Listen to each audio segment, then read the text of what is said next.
তো আজকে একটা খেলা খেলি। কি খেলা? আজকে ট্যাচু ট্যাচু খেলা করি।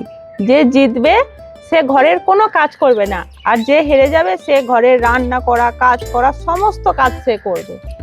আচ্ছা, আজকে আমার ছুটি দিয়ে তুমি এইসব প্ল্যান করছো? আচ্ছা ঠিক আছে, না আমি রাজি আছি। যে স্ট্যাচু বললেই দাঁড়িয়ে যেতে হবে, তাই তো? যে নড়ে যাবে তার মানে সে হেরে গেল, তাকে সমস্ত বাড়ির কাজ করতে হবে। আর যে জিতে যাবে সে কোনো কাজ করবে না, এটাই তো? হ্যাঁ, ট্যাচু।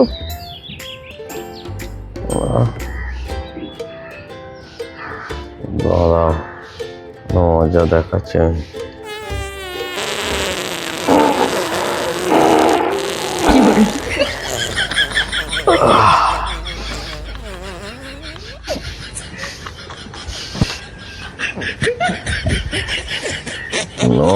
গন্ধ সহ্য করা কেমন? এত গন্ধে কেউ থাকা যায়? যাও শিগগিরই, আমি সারাদিন কাজ করবো, রান্না করবো। তাহলে তুমি করবে, আমি চললাম। সব রান্না বান্না সব করবে, ঠিক আছে? বাবারে, নাক ঘুরিয়ে দিল। রান্না করা তার থেকে ভালো। বাবারে বাবারে।